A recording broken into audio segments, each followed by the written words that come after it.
नमस्ते दोस्तों, आपको याद होगा कि कुछ ही दिन पहले देश के कॉमर्स मिनिस्टर पीयूष गोयल ने स्टार्टअप करने वालों को, एंटरप्रेन्योर्स को आड़े हाथों ले लिया था और कहा था कि क्या कर रहे हैं यार तुम लोग इनोवेशन क्यों नहीं कर रहे, चाइना को देखो कहाँ निकला जा रहा है।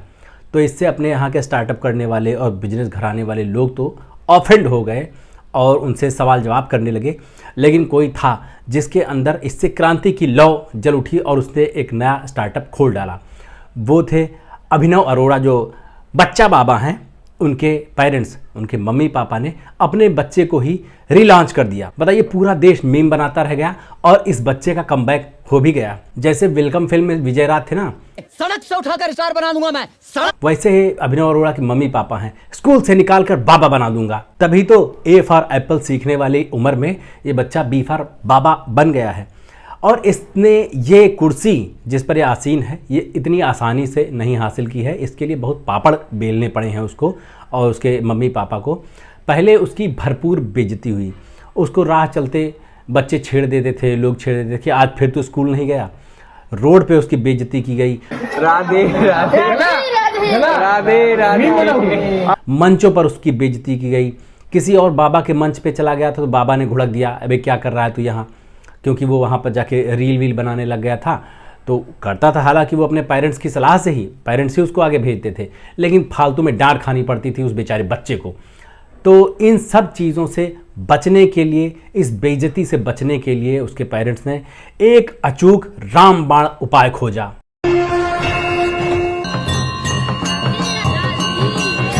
उन्होंने सोचा कि इस बच्चे की पर्सनल ऑडियंस बनाते हैं, इसको बड़ा कथावाचक बनाते हैं और उसको भी संगीतमयी रखते हैं ढोलक मंजीरा के साथ।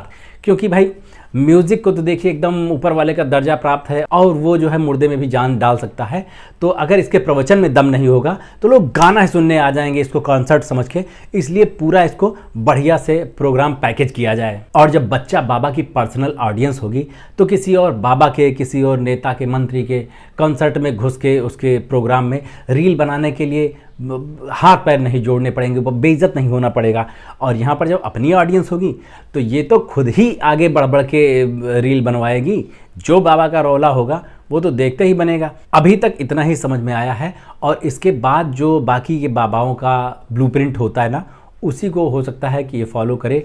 पहले तो लंबे लंबे वीडियोस बनेंगे प्रोग्राम के, यूट्यूब पे धुआंधार कमाई शुरू होगी। प्रवचन से जो कमाई होगी, इधर उधर कथा बाँचेंगे तो उससे जो कमाई होगी चेक में, वो अलग से आएगी। उसके बाद फिर ये चीज़ें आगे बढ़ती हैं। जैसे ज़मीन पर कब्जा होता है, वहाँ पर स्कूल और अस्पताल खोले जाने के नाम पे आश्रम के ही विंग को आगे बढ़ा दिया जाता है। तो ऐसे लोगों की, किसानों की ज़मीन पे कब्जा किया जाता है।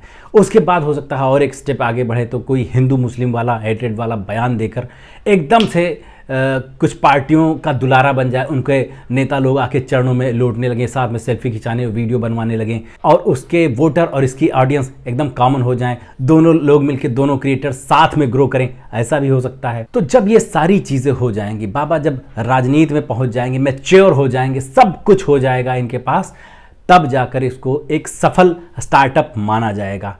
तो जो मंत्री जी हैं उनको ज़्यादा निराश होने की ज़रूरत नहीं है। देश में जैसा माहौल बन रहा है, इससे बेहतर स्टार्टअप और कोई नहीं हो सकता।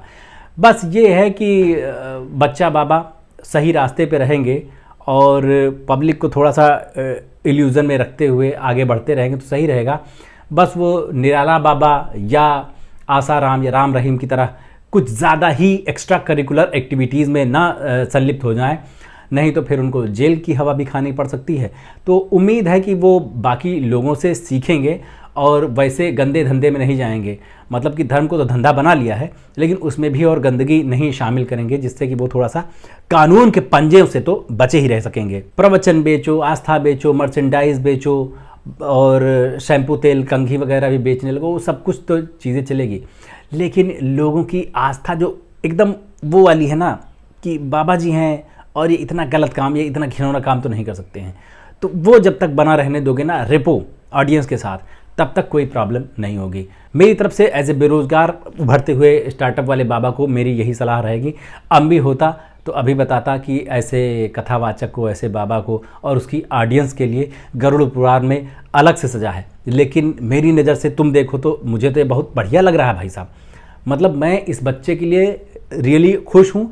इनफैक्ट मैं जलन में आ रहा हूँ भाई कि लोग अपने बच्चों को पढ़ाते हैं, लिखाते हैं, उनको अलग अलग पेशों में डालने की कोशिश करते हैं जिनमें रिस्क भी रहता है, बहुत ज़्यादा सिरदर्द भी रहता है, पूरी उम्र निकल जाती है पढ़ाई करने में ही और उसके बाद फिर ट्रेनिंग वगैरह में, फिर भी ऑडियंस नहीं बनती, फिर भी लोग उसके पीछे हाथ पैर जोड़ते हुए नहीं आते हैं और इतना उसको पर्क्स हासिल नहीं होते हैं किसी भी नौकरी में, भले पूरी ज़िंदगी पूरा रिस्क सारा पैसा घर वालों का उड़ा डाले उसमें। लेकिन इस धंधे में कोई ज़्यादा लागत नहीं है, बस थोड़ा आपको समय देना है, थोड़ा सा आपको गेटअप पे काम करना है, थोड़ा सा आपको अपनी ज़बान पे काम करना है, राधे राधे मुझे कोई फ़र्क नहीं पड़ता ये सब बोलना है और उसके बाद फिर आपकी ऑडियंस बन जाएगी।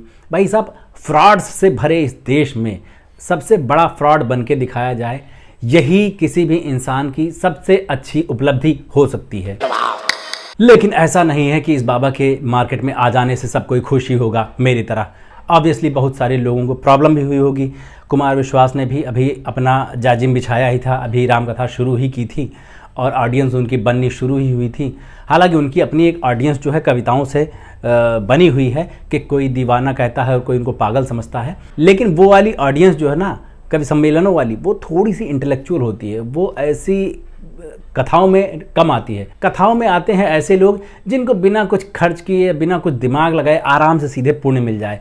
ऐसे ऐसे लोगों मैंने देखा कि जो तो दोपहर में जो टीवी पे बाबाओं के प्रवचन आते हैं ना, उनको देखते रहते हैं, बैठ के लोग सुनते रहते हैं, उसको एंजॉय करते रहते हैं। तो वो वाली चरस जो दिमाग में घुली हुई हो ना, वैसे ऑडियंस जो है वो कथावाचकों के लिए एकदम परफेक्ट रहती है, जो अपना दिमाग बिल्कुल लगाना ज़रूरी समझते ही नहीं है। तो वो जो ऑडियंस है वो बढ़ जाएगी, वो अब बच्चा बाबा के भी पास आ जाएगी। और इतने जो भी अभी तक कथावाचक हैं, अलग अलग जगहों पे जाके कोई पर्ची निकालने वाला है, और एक साध्वी थी जो बाइक की वजह से बहुत वायरल हो गई थी, और ऐसे कितने सारे कथावाचक हैं यार। इस समय तो इतनी तेज़ी से बाबा बढ़ते हैं अपने देश में, मैं एक बार सांस लेता हूं तो कोई ना कोई नया बाबा पैदा हो जाता है। तो देखो, रिस्क तो है, पहले से जो भी बाबा जमा हुआ है उनकी ऑडियंस छिटक के इधर उधर होती जा रही है। कितने समय से कितने बड़े बड़े बाबा जो है यहाँ पर छाए हुए थे और उनके कितने बड़े बड़े मठ बनते जा रहे थे, लेकिन अचानक से एक बाबा आया और उसने हिंदू मुस्लिम वाला बुलडोजर वाला एक जुमला उछाला और अचानक से उसके ऑडियंस में भरपूर तरक्की शुरू हो गई। पिछले 2 साल में इतना माल कूट दिया उसने, इतना अपना मार्केट फैला लिया कि उसके आगे अब कोई है ही नहीं। तो इसीलिए डर का माहौल तो रहता ही है कि पता नहीं कब कौन आके नया नया बाबा पैदा हो और वो फटाक से कोई कंट्रोवर्शियल स्टेटमेंट दे दे और सारे मीडिया के कैमरे, सारी हेडलाइंस वो लूट के लेके चला जाए, सारे नेता उसके पीछे चले जाएं, तो हम बैठ के हम मंजीरा और ढोलक बजाते रह जाएं। ऐसा रिस्क हर कथावाचक को रहता है, हर बाबा को रहता है। लेकिन इस बच्चे के लिए मुझे दिल से खुशी है भाई, जो देश में बहुत देर में लोग समझते हैं वो तुमने बहुत जल्दी, बहुत कम उम्र में क्रैक कर लिया, और इसके लिए मैं भूरी भूरी प्रशंसा करता हूँ, हार्दिक साधुवाद देता हूँ इसके मम्मी पापा को। इन्होंने सबसे बढ़िया प्लेसमेंट कराया है अपने बच्चों का। ऐसा प्लेसमेंट जो है वो पीट पीट के पढ़ाने और काखा गाघा ABCD सिखाने वाले पेरेंट्स जो है वो कभी नहीं कर सकते। ये बच्चा देखना बहुत ज़्यादा नाम रोशन करेगा एक दिन, मेरी दुआएं इसके साथ हैं। और क्या कहूँ मैं, इससे ज़्यादा जलन में कुछ निकल नहीं सकता भाई साहब।